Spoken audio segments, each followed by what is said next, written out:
ઓમ શ્રી ગણેશાય નમઃ. જય શ્રી કૃષ્ણ મિત્રો. દેવપોઢી એકાદશીની વ્રત કથા. ઓમ નમો ભગવતે વાસુદેવાય. મિત્રો, ધર્મશાસ્ત્ર અનુસાર ભગવાન વિષ્ણુએ વામન રૂપમાં દૈત્યરાજ બલિથી 3 પગ ભૂમિ દાન રૂપમાં માંગી હતી અને ભગવાને પહેલા પગમાં સંપૂર્ણ ઉપરનો લોકને માપી લીધો, એટલે કે બ્રહ્માંડને માપી લીધું. બીજા પગમાં નીચે પૃથ્વી લોક માપી લીધું અને સમસ્ત દિશાઓને માપી લીધી હતી. અને ત્રીજા પગમાં બલિએ પોતાને સમર્પિત કરતા પોતાના માથા પર પ્રભુના ચરણ મૂકવા માટે નિવેદન કર્યું હતું. આ પ્રકારના દાનથી ભગવાન વિષ્ણુ ખૂબ પ્રસન્ન થયા અને રાજા બલિને પાતાળ લોકના રાજા બનાવી દીધો. અને ભગવાને કહ્યું કે બલિ, હું તારા દાનથી ખૂબ જ પ્રસન્ન છું. માંગો વરદાન, હું તમારી ભક્તિથી ખૂબ પ્રસન્ન છું. જે વરદાન માંગવું હોય તે માંગો. એટલે બલિએ વર માંગતા કહ્યું કે ભગવાન, તમે મારા મહેલમાં નિત્ય રૂપથી નિવાસ કરો. ત્યારે ભગવાને રાજા બલિની ભક્તિને જોઈને પ્રસન્ન થઈને 4 મહિના સુધી તેના મહેલમાં રહેવાનું તેમને વરદાન આપ્યું. ભગવાન શ્રી હરિ વિષ્ણુ દેવ શયની એટલે કે દેવપોઢી એકાદશીથી દેવ ઉઠી એકાદશી સુધી પાતાળ લોકમાં રાજા બલિને ત્યાં નિવાસ કરે છે. અને આ સમયને મિત્રો ચતુર્માસનો સમય કહેવાય છે. અને હવે આપણે સાંભળીએ આ વાર્તાનું મહત્વ જે ભગવાન શ્રી કૃષ્ણએ યુધિષ્ઠિરને આ વ્રત કથા સંભળાવી છે. તો એ આપણે સાંભળીએ. કોઈ પણ સમાજની સભ્યતા ધર્મના 4 સ્તંભો પર સ્થાપિત રહે છે અને આ ત્યારે જ શક્ય છે જ્યારે પ્રદેશ કે રાજ્યના રાજા ધર્મનિષ્ઠ પરાયણ હોય. તો હું તમને એક એવી કથા સંભળાવું છું જે ધર્મનિષ્ઠ પરાયણ મહારાજ યુધિષ્ઠિર ભગવાન શ્રી કૃષ્ણ સમક્ષ જિજ્ઞાસા પ્રગટ કરી રહ્યા છે. મહારાજ યુધિષ્ઠિર ભગવાન શ્રી કૃષ્ણને કહે છે કે હે કેશવ, અષાઢ માસના શુક્લ પક્ષમાં આવવા વાળી એકાદશીનું નામ શું છે અને આ એકાદશીના પાલન કરવાથી વ્રતની વિધિ શું છે અને આ પાલન કરવાથી શું ફળ મળે છે? તો આ સાંભળી ભગવાન શ્રી કૃષ્ણ બોલ્યા, હે ધર્મરાજ, ધ્યાનથી સાંભળો. હવે હું તમને એ કથા સંભળાવું છું જે સૃષ્ટિના રચિતા બ્રહ્માજીએ નારદ મુનિને સંભળાવી હતી. હવે જુઓ, તમે તો જાણો છો કે પરમ વૈષ્ણવ નારદ મુનિ સર્વ લોકોના કલ્યાણ માટે વિવિધ જગ્યાઓ પર બ્રહ્માંડોમાં વિચરણ કરતા રહે છે. અને આવી જ જન કલ્યાણની જિજ્ઞાસા લઈને એક દિવસ નારદ મુનિ પહોંચી ગયા તેમના પિતા બ્રહ્માજી પાસે. ત્યાં જઈને તેમણે પૂછ્યું કે હે પિતાશ્રી, કે અષાઢ માસના શુક્લ પક્ષની કઈ એકાદશી આવે છે અને કઈ પ્રકારે તે ભૌતિકતામાં લુપ્ત બધા જીવોનો ઉદ્ધાર કરી શકે છે? નારદ મુનિનો પ્રશ્ન સાંભળીને બ્રહ્માજીએ કહ્યું કે મારા પ્રિય પુત્ર, ભગવાન શ્રી હરિની પ્રિય એકાદશીથી વધારે મંગલમય અવસર બીજો કયો હોય? જે પણ વ્યક્તિ એકાદશીનો અનાદર કરે છે તે અવશ્ય નરકમાં જાય છે. અષાઢ માસમાં શુક્લ પક્ષમાં આવવાવાળી એકાદશીને દેવશયની એકાદશી, દેવપોઢી એકાદશી કે પદ્મિની એકાદશીના નામે ઓળખાય છે. આના વિશે હું તમને એક પૌરાણિક કથા સંભળાવું છું, તે ધ્યાનથી સાંભળજો નારદ. સત્યુગના સમયમાં સૂર્યવંશમાં અત્યંત પરાક્રમી અને ધર્મનિષ્ઠ રાજા માંધાતાનું રાજ્ય હતું. તેના રાજ્યમાં સમસ્ત પ્રજા અત્યંત સુખી, સંપન્ન અને ધર્મપરાયણ હતી. રાજ્યનો રાજકોષ નૈતિક કમાણીથી સંપન્ન હતું અને આ કારણ હતું કે કોઈ પણ પ્રકારની પ્રાકૃતિક મુશ્કેલીઓ, આપદાઓ અને અવરોધો વિના રાજા માંધાતાએ અનેક વર્ષો સુધી સુખપૂર્વક રાજ્ય કર્યું હતું. પણ રાજાના જીવનમાં એક એવો સમય આવ્યો કે તેમની ધર્મનિષ્ઠ અને પ્રજા વાત્સલ્ય પર પ્રશ્ન ઉઠ્યા.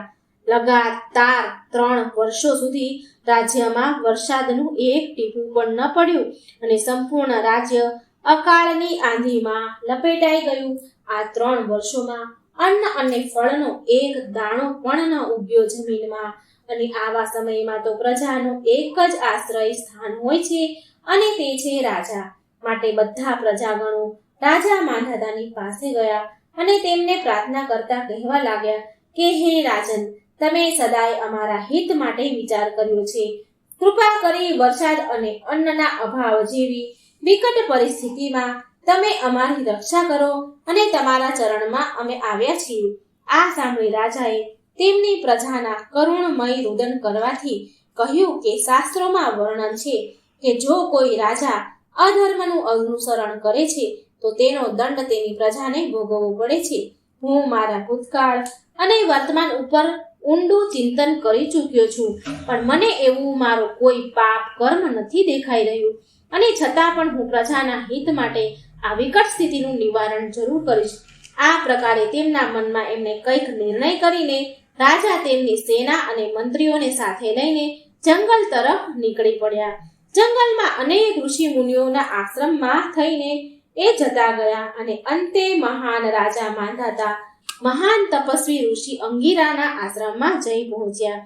ધ્યાન મગ્ન ઋષિ અંગીરાની ચારેય બાજુ દિવ્ય પ્રકાશ ફેલાયેલો હતો. રાજાએ ઋષિ મુનિને દંડવત પ્રણામ કર્યા. શ્રી અંગીરા ઋષિએ રાજાને આશીર્વાદ દેતા તેમના રાજ્યના અને તેમના સકુશળ સમાચાર પૂછ્યા, અને અત્યંત નમ્રતાપૂર્વક રાજા માંધાતાએ ઋષિ અંગીરાને તેમની સમસ્યા વિશે વિસ્તારથી વર્ણન કર્યું. રાજાની આ વિષમ સ્થિતિને જોઈને અંગીરા ઋષિએ કહ્યું કે હે રાજન, વર્તમાન સતયુગનો સમય ધર્મના 4 સ્તંભો પર સ્થાપિત છે. આ યુગમાં માત્ર દ્વિજ બ્રાહ્મણોને જ વૈદિક તપસ્યા કરવાની અનુમતિ દેવામાં આવે છે. એક શૂદ્ર છે જે આ સમયે ઘોર તપસ્યામાં મગ્ન છે, અને તેના આ આચરણના કારણે જ તારા રાજ્યમાં વરસાદ નથી આવી રહ્યો. માટે તમે એ શૂદ્રને મૃત્યુદંડ આપો, અને ત્યારે જ તમારા રાજ્યમાં ફરીથી વર્ષા થશે અને સુખ સમૃદ્ધિનું આગમન થશે. આ વાત સાંભળી રાજાએ દુઃખદ વાણીથી બોલ્યા, પણ ઋષિવર, હું અપરાધ કર્યા વગરના ઋષિને વગર અપરાધે હું એમને મૃત્યુદંડ કેવી રીતે આપી શકું? નહીં નહીં નહીં, આ કામ મારાથી નહીં થાય. કૃપા કરી મને કોઈ બીજો માર્ગ કહો. આ સાંભળીને અંગીરા ઋષિએ રાજાનો પ્રજા પ્રત્યે પ્રેમ અને ન્યાયપ્રિય રાજા જોઈને અંગીરા ઋષિ બહુ પ્રસન્ન થયા, અને તેણે કહ્યું કે હે રાજન, તમે એક કામ કરી શકો છો. તમે તમારા પરિવાર અને પ્રજા સહિત અષાઢ માસના શુક્લ પક્ષમાં આવનારી દેવપોઢી એકાદશી નિયમપૂર્વક તેનું પાલન કરો. આના પ્રભાવથી તમારા રાજ્યમાં પુષ્કળ માત્રામાં વર્ષા થશે અને તમારા ભંડાર ધન ધાન્યથી સમૃદ્ધ થઈ જશે.